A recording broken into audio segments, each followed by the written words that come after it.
मे महिन्याच्या सुरुवातीलाच अनेक भागांमध्ये सोसाट्याच्या वाऱ्यासह त्याचबरोबर विजांच्या कडकडाटासह अवकाळी पावसाने हजेरी लावलेली आहे। यासोबतच अनेक भागांमध्ये ऊन सुद्धा कमी झालेलं नाहीये, उन्हाचा पारा चढलेलाच आहे। मे महिन्याची सुरुवातच जर इतक्या पावसाने झाली असेल तर पुढच्या काही दिवसांमध्ये कसं वातावरण असेल, कुठल्या भागांना कसा इशारा दिलेला आहे, पुढच्या 2 ते 3 दिवसांमध्ये हवामानाने काय अलर्ट दिलेले आहेत, काय अंदाज आहेत, हे सगळं आजच्या वेदर रिपोर्टमध्ये जाणून घेणार आहोत। नमस्कार, मी पूजा, तुम्ही पाहताय मुंबई तक। सगळ्यात पहिल्यांदा आपण सॅटेलाइट इमेज पाहूयात, जेणेकरून आपल्याला काय कळतं तर एकूणच वाऱ्यांची दिशा असेल किंवा कशा प्रकारे भारत असेल किंवा ओव्हरऑल महाराष्ट्रावर कशा प्रकारचं वातावरण आहे याचा अंदाज आपल्याला येतो। आता या बाजूला तुम्ही जर बघितलं, पूर्वेकडच्या बाजूला इकडे बघा, मोठ्या प्रमाणामध्ये वारे जे आहेत, इकडे कमी दाबाचा पट्टा तयार झालेला आहे, एक ढगाळ वातावरण तयार झालेलं आहे।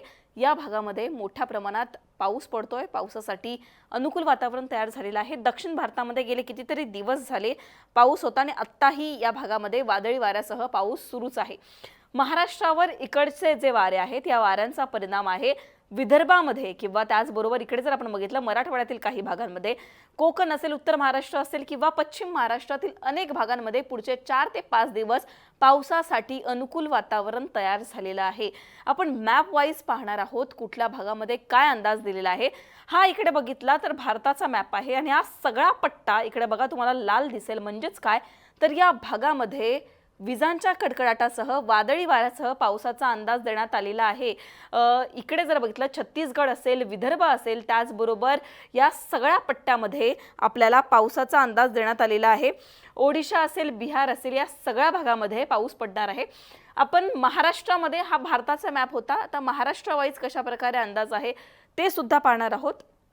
3 तारखेचा हा जर आपण अंदाज बघितला तर इथे आपल्याला काय दिसतंय, विदर्भामध्ये सगळ्याच भागामध्ये आपल्याला पावसाचा अंदाज पाहायला मिळतोय। उत्तर महाराष्ट्र असेल किंवा नाशिक असेल, लातूर असेल, त्याचबरोबर अहिल्यानगर, पुणे, या सगळ्या भागामध्ये आपल्याला सोसाट्याच्या वाऱ्यासह पाऊस पडेल असा अंदाज आहे। 3 तारखेचा हा अंदाज होता। याप्रमाणे तुमच्या भागामध्ये पाऊस पडला का हे आम्हाला कमेंटमध्ये कळवा, कारण 4 तारखेचा अंदाज आता आपण पाहणार आहोत आणि अख्ख्या महाराष्ट्रामध्ये जर पालघर सोडलं, हे 2 जिल्हे सोडले, अकोला आणि बुलढाणा, तर अख्ख्या महाराष्ट्रामध्ये आपल्याला पावसाचा इशारा देण्यात आलेला आहे, पावसाचा अंदाज देण्यात आलेला आहे। मी सुरुवातीपासूनच सांगितलं होतं की मे महिन्याची सुरुवातच पावसाने होणार आहे आणि मे महिन्यामध्ये जो पाऊस पडतो तो साधा सुद्धा पाऊस नसतो, तो विजांच्या कडकडाटासह येतो, तो वादळी वाऱ्यासह येतो आणि आपल्याला इथे दिसतंय की अख्ख्या विदर्भामध्ये पाऊस आहे, अख्ख्या उत्तर महाराष्ट्रामध्ये पाऊस आहे, कोकणाच्या सगळ्या पट्ट्यामध्ये रत्नागिरी आणि सिंधुदुर्ग जर सोडलं तर ठाणे आणि रायगडमध्ये पाऊस आहे, मराठवाड्यामधील सुद्धा काही जिल्ह्यांमध्ये पाऊस आहे, जालना, परभणी, बीड, हिंगोली, संभाजीनगरमध्ये सुद्धा पावसाचा अंदाज देण्यात आलेला आहे। ज्या संभाजीनगरमध्ये गेले कितीतरी दिवस आपल्याला दुष्काळ पाहायला मिळतोय, बीडमध्ये दुष्काळ पाहायला मिळतोय, त्या सगळ्या लोकांसाठी एक आनंदाची बातमी आहे, कारण या भागांमध्ये अवकाळी पाऊस येऊ शकतो। या पावसामुळे नुकसानही होऊ शकतं, पण आपल्याला इथे ग्रीन अलर्ट दिसतोय, म्हणजेच काय तर ग्रीन अलर्ट म्हणजे काय तर नुकसान नाही होणार, कारण विजांच्या कडकडाटासह, सोसाट्यासह हा पाऊस नाही पडणार, तर हा पाऊस थोड्या प्रमाणात पडू शकतो। हा पाऊस जो आहे तो तुरळक ठिकाणी पडू शकतो आणि त्याचा जोर जो असणार आहे तो जास्त नसणार आहे, तो कमी असणार आहे। पण विदर्भ असेल किंवा उत्तर महाराष्ट्र, नाशिक, अहिल्यानगरमध्ये येलो अलर्ट आहे। या भागांमध्ये अवकाळी पाऊस पडू शकतो, सोसाट्याच्या वाऱ्यासह आणि वादळी वाऱ्यासह हा पाऊस पडेल। 5 आणि 6 तारखेचा अंदाज सुद्धा आपण पाहणार आहोत की 5 आणि 6 तारखेला नेमका काय अंदाज आहे। हे बघा, 5 तारखेला अख्ख्या महाराष्ट्रामध्ये असा एकही जिल्हा नाहीये जिथे आपल्याला अंदाज देण्यात आलेला नाहीये पावसाचा।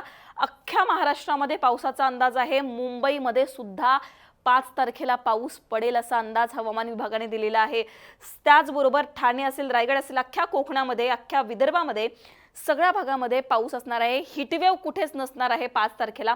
6 तारखेला सुद्धा सेम सिच्युएशन आपल्याला पाहायला मिळते, फक्त विदर्भातील हे मधले काहीतरी आपण जिल्हे सोडले, यवतमाळ असेल, अमरावती, अकोला, वाशिम, बुलढाणा जर सोडलं, ते बाजूचे जिल्हे सोडले, विदर्भाचा थोडासा भाग सोडला, तर सगळ्या भागामध्ये 6 तारखेला सुद्धा पावसाचा अंदाज हवामान विभागाने दिलेला आहे।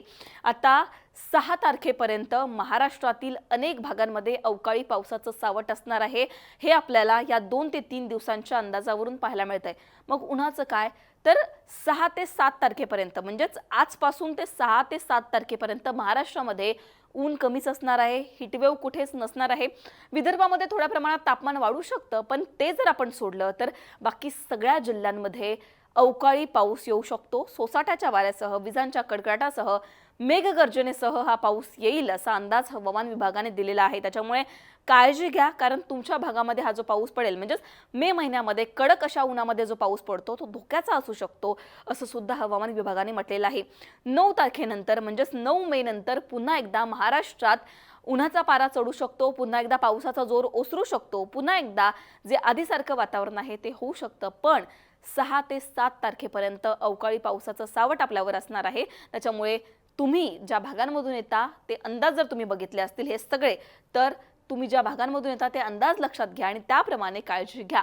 आणखीन तुम्हाला हवामान रिलेटेड काही प्रश्न असतील तर तुम्ही कमेंट सेक्शनमध्ये मांडा.